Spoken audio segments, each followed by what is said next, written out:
have that in question. And what we have to do is make up a difference on defense. And I think scoring won't be a real big problem. We may not be able to replace 30 points in one person, but a combination of people, should enable us to score as many points as we did before. But what we're going to have to try to do is make up the difference on playing better defense.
Their wedding rings say Larry and Mary DuBose have been married for 12 years, a relationship that recently has been solidified by their Christian commitment. For the last 3 or 4 years, it's really been the basis for our marriage. It's really pulled us tighter together, and it's given us a different outlook on life and the community and just ourselves as a whole. Mm-hmm.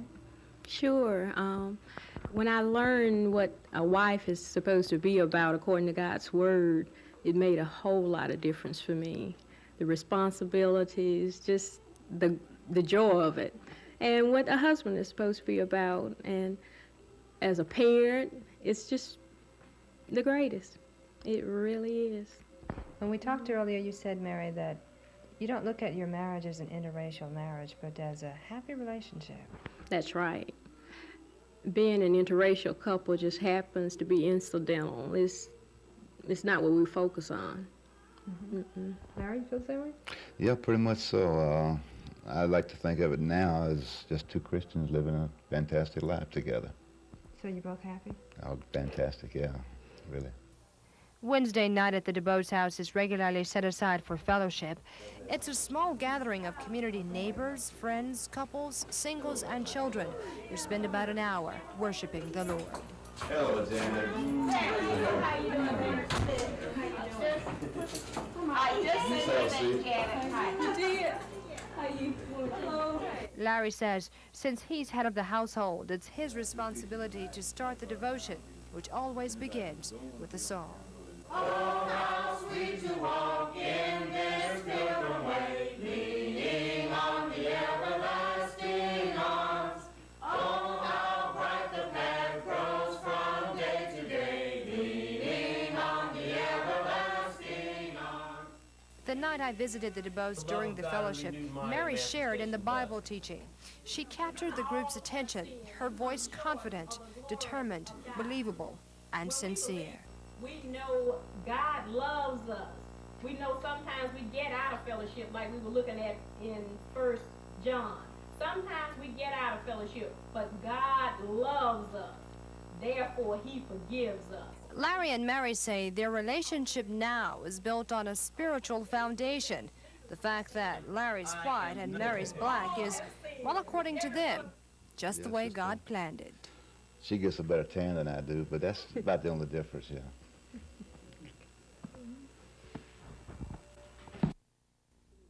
We have a specific amount that we ask for. We just look at the boxes, which is just a great thing. They have so many people are forgotten completely. There are those who, in Bryce's, who either have no people to bring them presents or give parties for them, or else they don't care. They're uncaring people in this world, and they don't see that these people, they're forgotten, and they must have some attention at Christmas.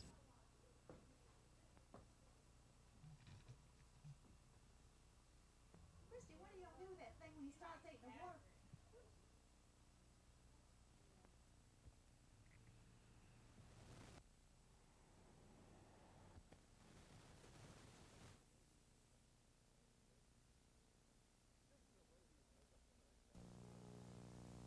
This is a rabies makeup clinic held in Dothan this past summer.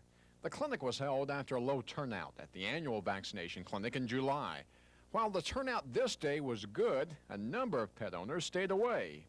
Health Department officials hoped a number of those pet owners who stayed away from public clinics would go to their private veterinarians. Some did, but the number of vaccinated animals in the county remains very low. It's estimated there are 27,000 dogs and cats in Houston County. As of today, only 10,000 have been vaccinated for rabies. That 37% rate of vaccination, combined with 11 confirmed cases of rabies this year, means additional steps have to be taken to immunize more pets. The health department and local veterinarians have agreed the way to do this is a door-to-door search for unvaccinated animals. The Houston County program is patterned after a similar one in Montgomery County. Those pet owners who haven't followed the law face a fine. Pet owners who have not had their animals vaccinated will be fined $12 for each unvaccinated pet. Health officials say the program is needed to prevent the spread of the fatal disease to humans. Cal Calloway, WSFA TV News, Dothan.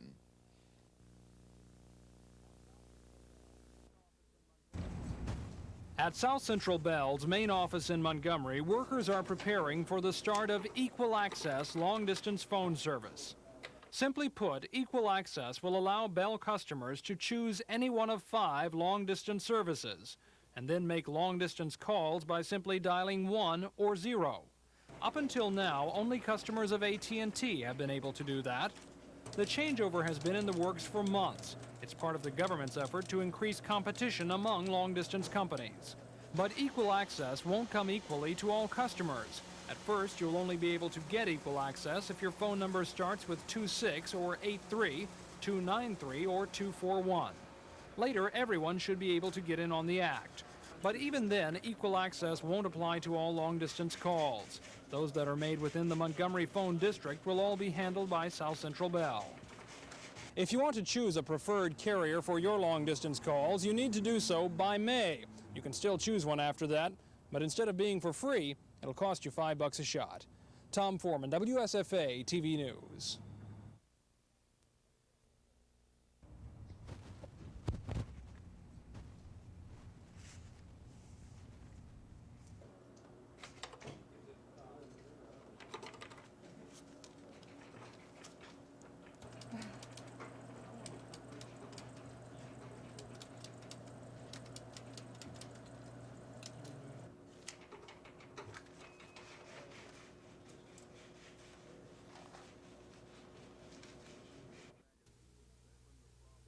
A special issue of Ebony magazine examined the problem of black-on-black homicide, and in an editorial, the publisher John Johnson says, and I'm quoting now, "The facts are clear and dangerous." He says homicide is a major cause of death among young black males, and most murder victims are not killed by racists or members of the Ku Klux Klan, but by other young black males. This Montgomery teenager says the solution is not in sight that would cut down on the killings. He asked not to be identified, but he recalled a typical situation he says often leads to violence and sometimes death. Thursday night, like for example me, we didn't have to fight that Thursday night. We could have just went over there and talked to the police or did something. But all this liquor, alcohol and stuff get into people, and they don't want to talk. They want to hurt somebody, or just put somebody out of business completely. I look at it like this. I said, half of the black people just stupid. That's all. But why do you, is there a solution to this problem? Mm-mm.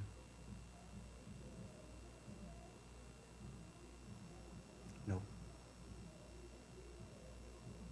There's no solution.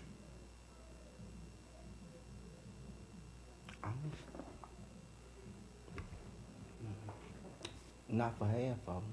This is Norman Lumpkin, WSFA TV News reporting.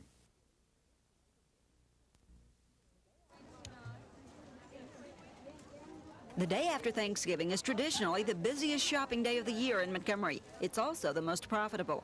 Millions of dollars in cash, checks, and plastic are going into cash registers all across the city, while millions of dollars worth of merchandise is going under Christmas trees, ready for the big day. According to the Alabama Retail Association, a lot of merchants operate at a loss from January through Thanksgiving. They depend on the current shopping season for their annual profit. For the past few years, retailers have started holding post-Thanksgiving sales. And of course, those sales are heavily advertised, both in print and on television. Levi's basic denim jeans, usually $16.99. Now sale price $14.99.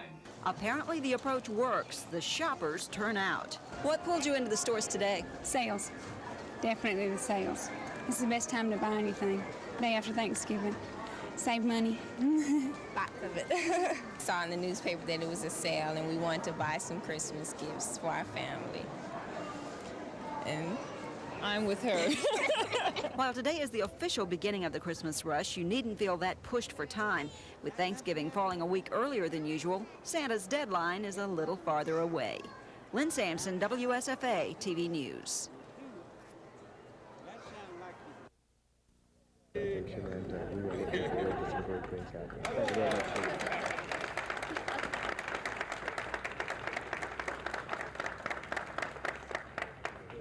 Was the dedication of Bill Graves' home. William Burns Park was campus then realized and Mary Frances.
The gun battle broke out in the Joint Security Area, a collection of small buildings where officials of North and South Korea sometimes confer. It is where soldiers from the two sides meet face to face, North Korean and Chinese on one side, on the other, South Koreans and a variety of United Nations forces, including Americans. All the soldiers are big, specially trained for this duty, and tense.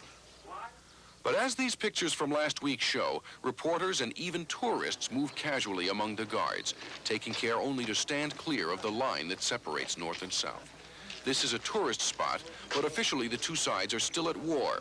The line merely marks a truce, and these soldiers are on the highest state of alert. The United Nations Command says 2 Soviet men, apparently tourists, tried to cross the line. One was shot and killed by North Korean guards before he got across. The other was chased over the line by 20 to 30 soldiers firing their guns as they ran. The UN command says when the soldiers crossed the line, United Nations troops opened fire, killing 2 of the North Koreans. 1 South Korean soldier was killed, 1 American guard was wounded. The surviving Soviet tourist is at the American embassy in Seoul. The incident will probably put the chill back into a relationship that had thawed in recent weeks, with the delivery of North Korean food and medicine to victims of floods in the South, and with talks between economic ministers about a resumption of trade. Those talks were to resume in 12 days. South Korean diplomats had just permitted themselves to hope that a major shift was occurring in their relations with the North. Now they fear the shooting at Panmunjom will destroy their efforts and will put the two sides back into their usual Cold War stance. Stephen Frazier, NBC News, Tokyo.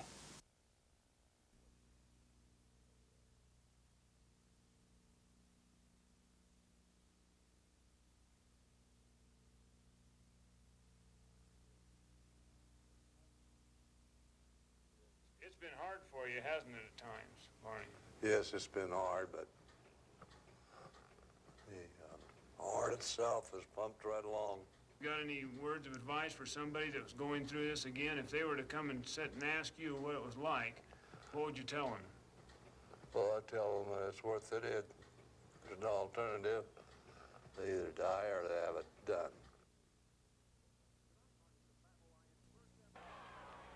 Tonight marks the Prattville Lions' first ever meeting with the Central Red Devils of Phoenix City.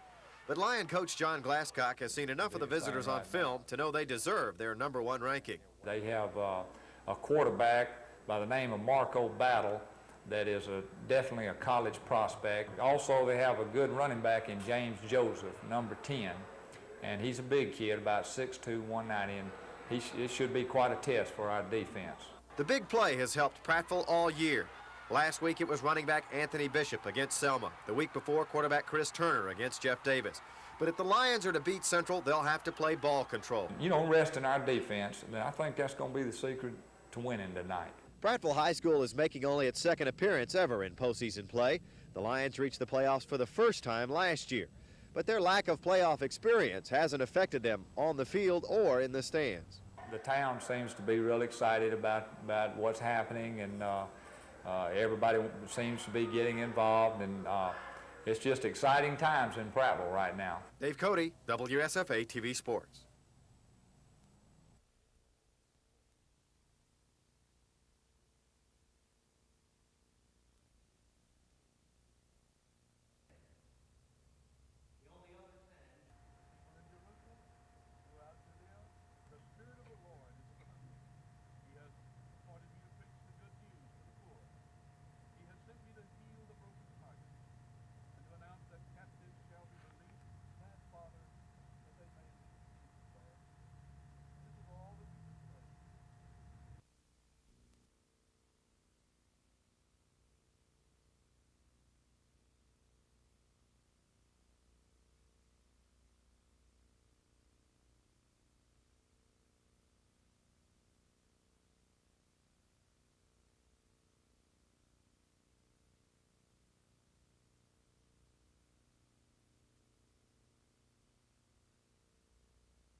He's called the Prophet, or Lord, by his followers. He's William Lewis, and he's the head of the House of Judah. He says he and his followers are home now, and he feels welcome. I have some people down here who is my friend, and they're a friend to me, and I'm a friend to them, and before anything came up. And so first the trouble, that had absolutely positively nothing to do with us moving to the state of Alabama. The prophet has some land, a meeting hall, his young son, his girlfriend, the prophetess, and several other followers. He says their only intention is to serve God, but he says troubles will always follow him. And they certainly found some trouble in Allegan, Michigan. John Yarbrough was killed. The boy's mother is now serving 15 years for manslaughter. House of Judah members say they follow the Old Testament, including the parts that deal with chastising children. But in John Yarbrough's death, the prophet says things went too far. And because of that incident, the prophet says he's learned a tough lesson. Wetumpka is the closest town to the prophet's camp, and news of his coming and the arrival of some of his other members wasn't met with much enthusiasm by some of the folks that live here. Why they pick Elmore County, we don't know, but they're bringing the name of our town down. It just scares me, the whole idea of what he believes and what he's saying. As of my Lord the King may see it, but they don't. How many followers does the prophet have? Well, he won't say, because he says he and God don't believe in numbers. Father's going to bring him out of the grave and put him back into flesh where he'll never have to die.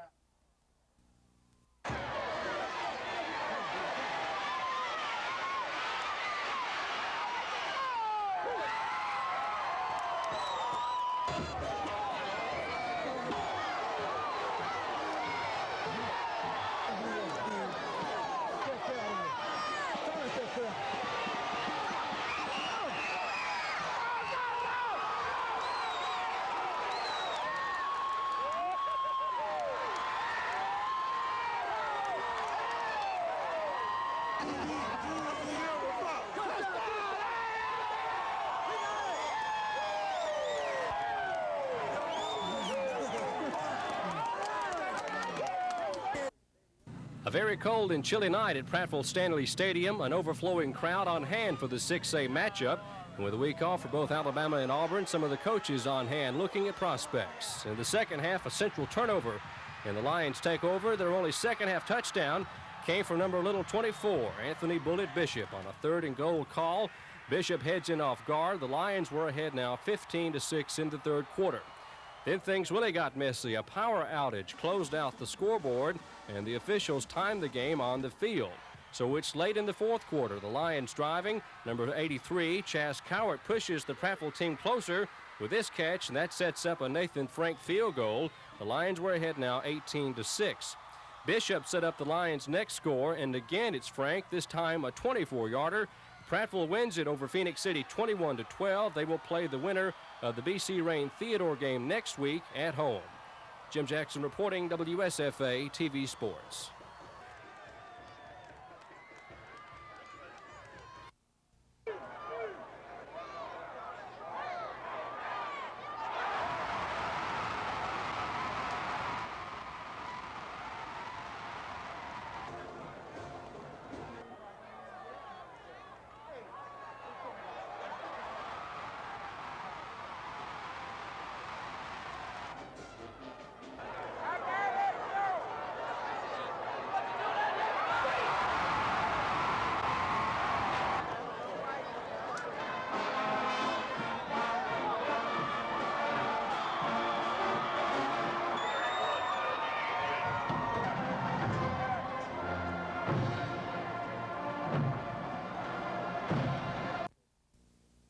They are so explosive offensively. I think we'll have to minimize our turnovers, preferably none. Control the ball offensively with our running game, eat up the clock with our running game, and defensively we can't give up the big play. We can't let them have the 25-yard here, 30-yard there, 60-yard play. We've got to try to keep them under control, make them go the long, hard way.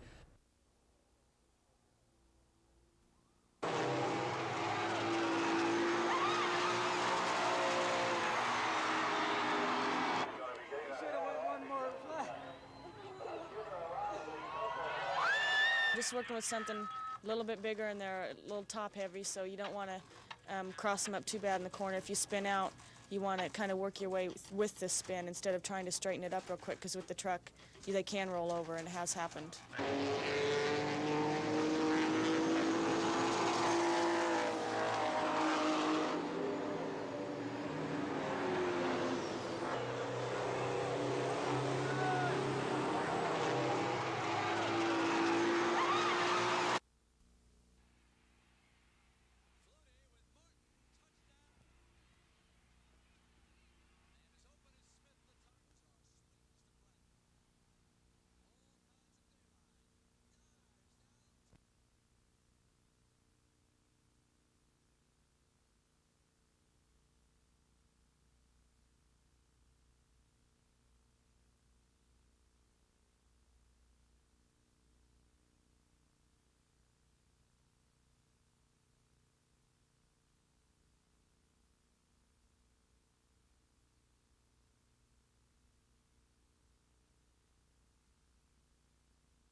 Nine months ago, Whitehall residents, armed with a dream and a prayer, broke ground where a multi-purpose community center would stand. Today, their dreams became a reality. Over 500 people, including Whitehall Mayor John Jackson, State Senator Hank Sanders, and Hezekiah Wagstaff of the governor's office took part in a parade and a ceremony dedicating the town's new municipal complex. We see some import and export. We see some industries coming. We see this community moving. The state of Alabama just gave us a grant to do rehab on some houses, and we just see this community moving forward because we're tired of being on the bottom, and we're going to move this community forward. The $400,000 facility will now become home for the mayor, the police and fire departments, and several of Whitehall's social agencies. Mayor Jackson says in 4 short years, Whitehall has experienced steady economic and community growth, and although the town lies within a poor county, the mayor expects within another 4 years, Whitehall to become the economic center of an industrial boom. I really expect that 20 years from today for y'all to come back and see a fantastic industrial complex right here in Whitehall. All the people working and happy and well educated. It's going to be a fantastic place. I expect to bring in industry. There are some things that are happening just south of John here that I don't want to say right now prematurely what it is, but it's going to have a tremendous impact on Whitehall, and that's just a small drop in the bucket for what we expect for this area. As mayor of the town of Whitehall, by the powers invested in me, by the United States of America, the state of Alabama, the county of Lowndes, I declare this building the City Municipal Complex for the city of Whitehall. Let us now enter thereof.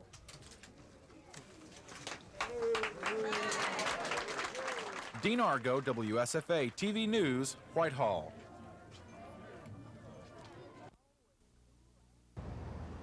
All was cool and calm outside the Davis Paramount Theater in Montgomery today, but inside, things were just starting to warm up.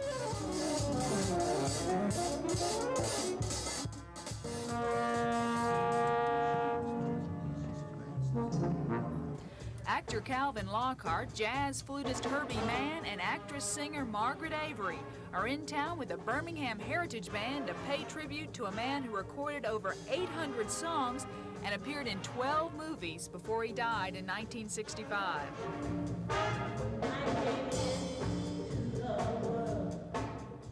Nat King Cole, I mean, my goodness. My mom used to play the royalties, and I feel he is a royalty. She played the Count and the Duke and the one and only King. I mean, it's an honor. It's an honor to be here. Conducting Avery's numbers will be Bill Hitchcock, who worked with Cole in Tahoe and knows how the King would have wanted it played. Let's hear it, Tones.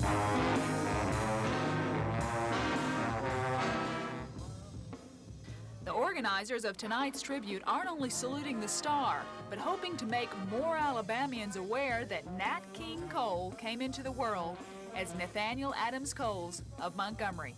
Nat King Cole is a nominee for the Alabama Music Hall of Fame, which will have its initial induction ceremony in January of 1985, so it's rather timely for that. The performance begins tonight at 8 o'clock. Tickets are $25 and available at the door. Proceeds will go to benefit the Macon County Fine Arts Manifesto. Lisa Walsh, WSFA TV News.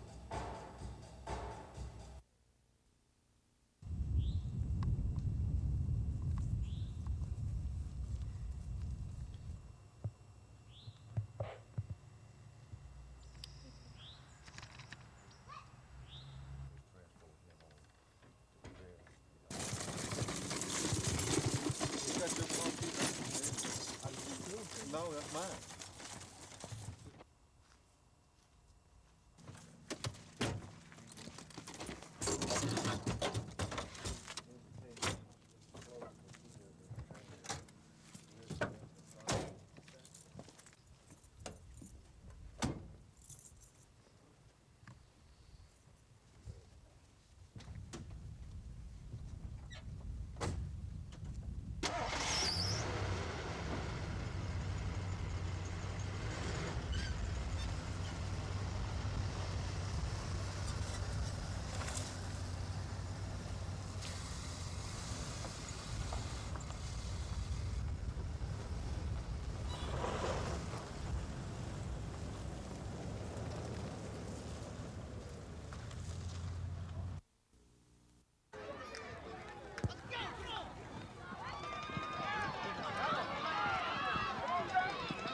Touchdown.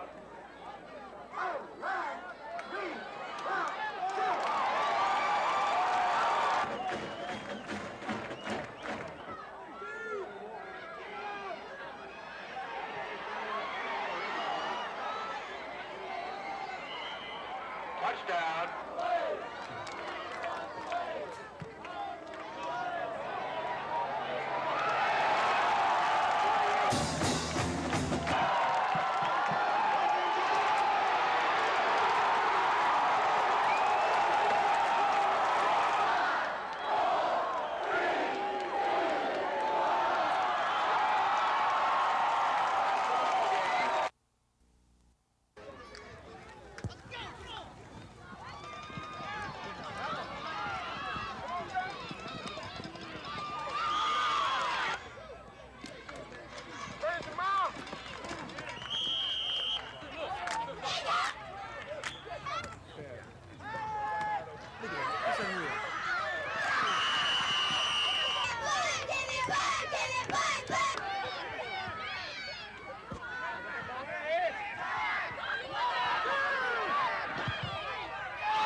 Buddy had an entire suite to himself at the Hyatt Hotel in New York, but now he's back home in Lynette in the doghouse. No matter, celebrity status doesn't seem to have affected him or his 13-year-old owner, Ann Louise Zachary, who wrote a 50-word essay to Purina Dog Chow in July, telling them why her golden retriever was the great American dog. Well, he just loves all American sports. He's a real sports dog. He loves to go jogging. He loves to go boating with the whole family. He likes to play baseball. He loves to retrieve balls, baseballs in particular.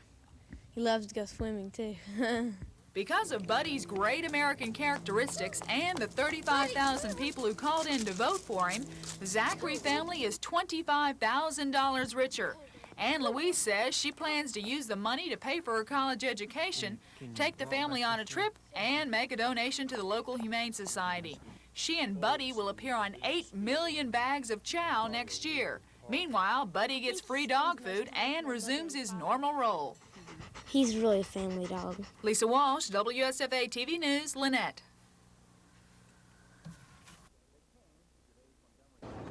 They came to today's Montgomery Kennel Club show for fun.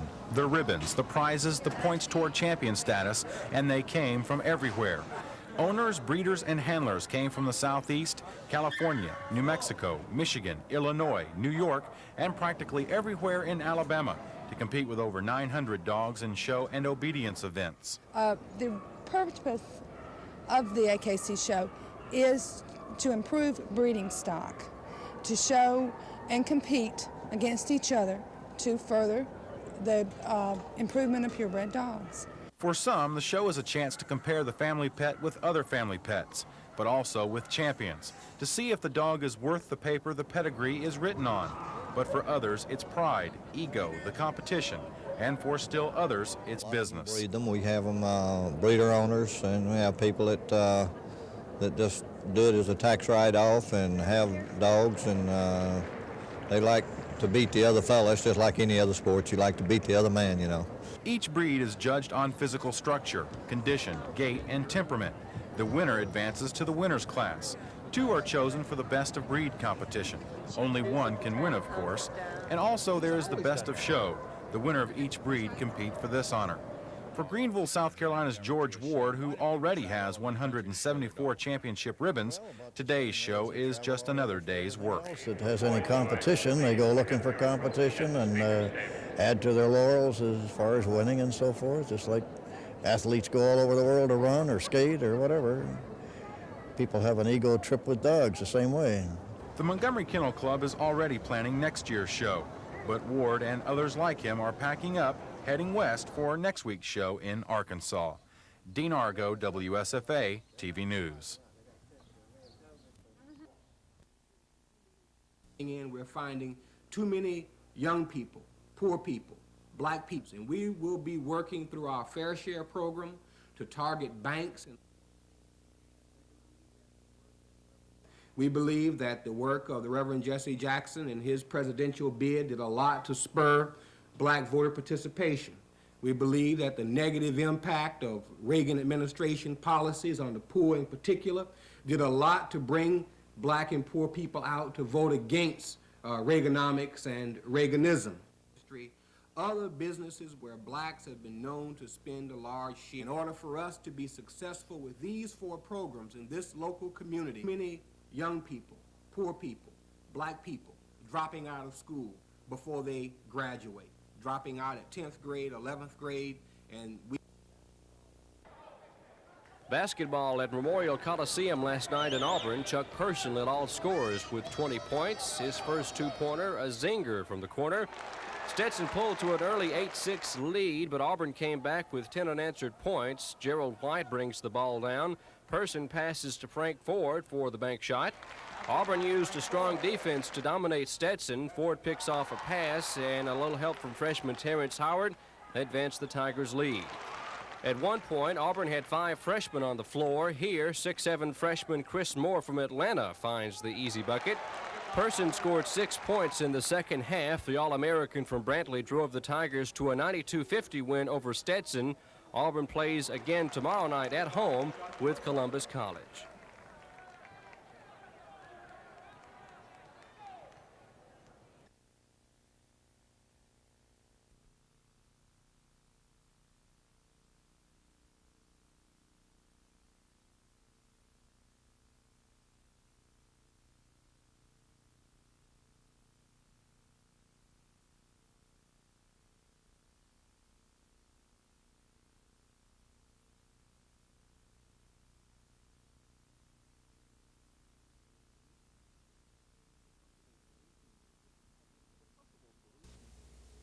The possible solutions to the problem of black-on-black murders range from stiffer penalties by the courts to other cures.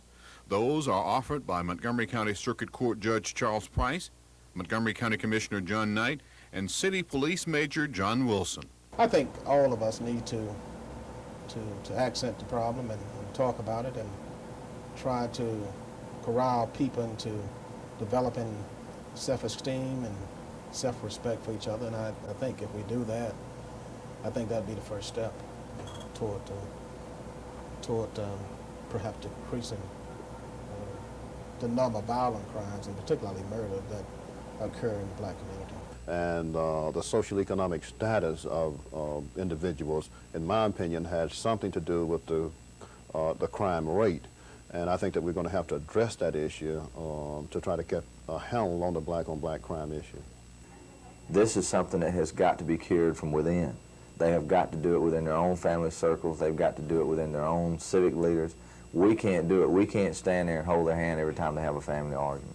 While researching this report for TV 12 News, we were unable to locate any individual or organization working to solve the problem of black-on-black homicide.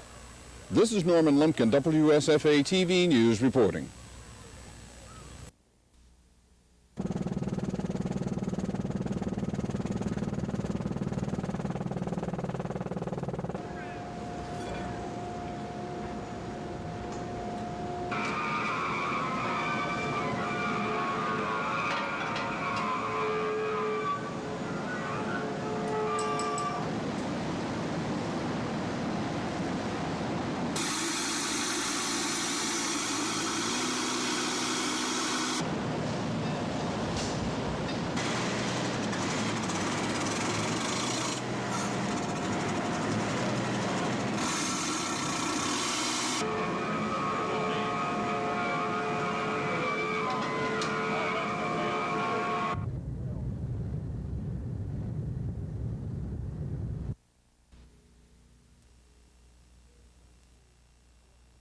established by Congress 70 years ago to enforce, and third is to tell you about some of the bad practices. That is, an example will come in, a complaint will come in, a legitimate complaint of where some consumer has been injured because of some bad practice in some industry. That would then be used as the basis of writing regulations to control an entire industry, rather than going out and suing the company that was engaged in the fraudulent practices. That's where the biggest change has been. We're now devoting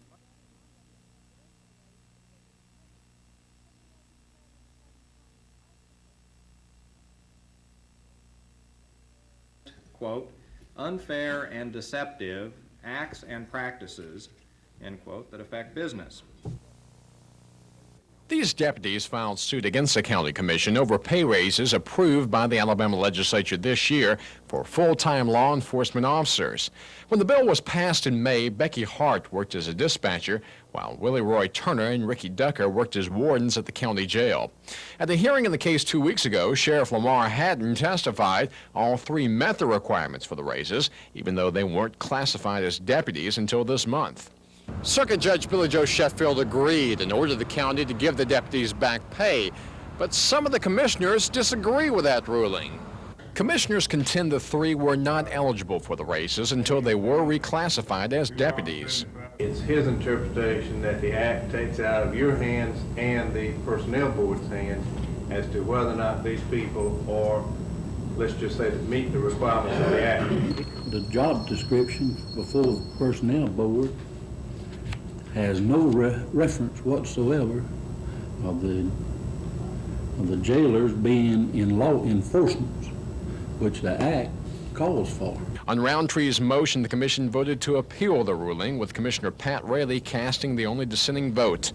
Cal Calloway, WSFA TV News, Dothan.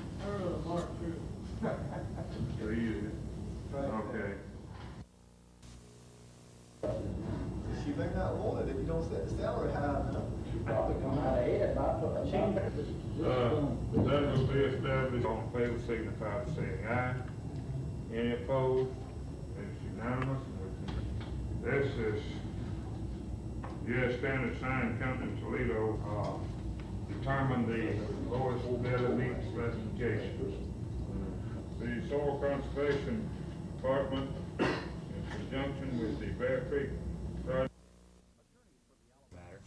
Attorneys for the Alabama prison system and the four-man oversight committee spent 8 hours hammering out an agreement which hopefully will end the federal court's supervision of state prisons. The agreement states that, with except for the overcrowded conditions of the West Jefferson facility, Alabama's penal institutions are in compliance with the U.S. Constitution. But Frank Wilson, who represents the state, wants the committee to list any changes and also give a specific time limit the court will have to monitor the prison system. He's recommending about 1 year. John Carroll, attorney for the plaintiffs, does not want the committee to prevent him from filing other lawsuits in the near future. And he also wants the committee to monitor the prison system for 5 years. Committee Chairman Ron Nachman says both sides will lose a lot if an agreement cannot be reached, not to mention the enormous expense to fight the case in court. Both sides say they will spend the night studying the language of the agreement and meet again in the morning. Prison Commissioner Fred Smith says although the parties disagree on the language, a settlement will be reached very soon. The committee had really shown a spirit of cooperation with us, and as you've seen today, and listening to the committee, they're wanting to end this federal court order too. And the reason they want to do this is because they know we have a constitutional system, and experts have been in from all over the nation, and they say we have a constitutional system. Dean Argo, WSFA TV News. It's the biggest college football game of the year in the state of Alabama. That's more than enough motivation, but there is extra incentive for Alabama. A win over cross-state rival Auburn would help ease the pain of a 4-6 record. Season hadn't went as well as we wanted it to, but the win won't rectify a season, you know, make it complete, but it'll help things. It has been well documented that for the first time in a quarter of a century, Alabama will end its season in what is commonly known as the Iron Bowl. But a Sugar Bowl berth is at stake for Auburn, and Tide players would like nothing more than to disrupt the Tigers' holiday travel plans. It's kind of become a bigger game to us now because they're going to a bowl and we're not, and we're looking to redeem ourselves a little bit in this game. This year we're definitely going to turn the tables around and going to go after this Auburn team and not let them go to the Sugar Bowl. As far as the X's and O's, Auburn leads the Southeastern Conference in rushing offense and total offense. But Alabama leads the league in pass defense and total defense. We're going to have to play our greatest defensive game, a good solid kicking game, and offensively, we're going to have to play on a level of consistency. History tells us the favorite should win. This year, that's Auburn. But the Tigers haven't won 3 in a row from the Tide since the President of the United States was Dwight D. Eisenhower. At Bryant Hall in Tuscaloosa, Dave Cody, WSFA TV Sports.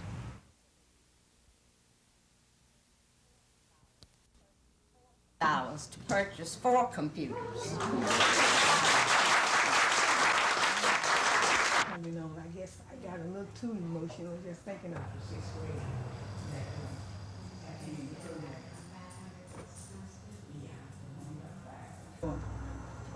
The origination of the program. And so I think that it...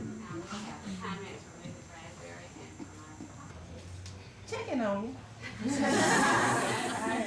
I know what some are doing and what some are not. And I think it'll be a good test for us, give us an opportunity to see where we are. I think the Athletes in Action game helped us a great deal. So we're anxious to get a look at our squad from a defensive and offensive standpoint, and I think maybe we can answer a few more of the questions after tonight's game.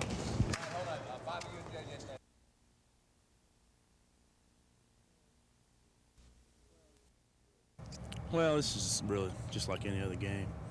No, not really. This is what it's all about. The pressure is off in Tuscaloosa. Alabama has everything to gain and nothing to lose, except possibly their 3rd straight to Auburn. And that hasn't happened since the late 50s. For Tide seniors, however, nothing would be more satisfying than a victory over their cross-state rivals. My freshman year, we won the game and helped Coach Bryant win his 315th game. And these past 2 years, they got the best of us. And this year, I'd like to win this one, so at least I go out, 50-50. They win 2 years and we win 2 years. This is the most important game of my life. I think everybody's life. Considering this year, and the game is not going to wipe out the losses that we had, but a victory would be real nice and would make the offseason a lot shorter for the underclassmen. Only reserve linebacker Vincent Elder and running back Kerry Good are listed as doubtful for the Auburn game. Good is out for the season, but Tide coach Ray Perkins isn't ready to name a starting fullback or starting quarterback against the Tigers. Coach Perkins makes all the decisions on that, and I'm going to prepare myself like I have, throughout the season, like I'm going to play, and go through the week, working hard on mentally and physically as well, as far as that goes. And when whoever gets a decision, then I'm all for it, and raring to go and ready to win.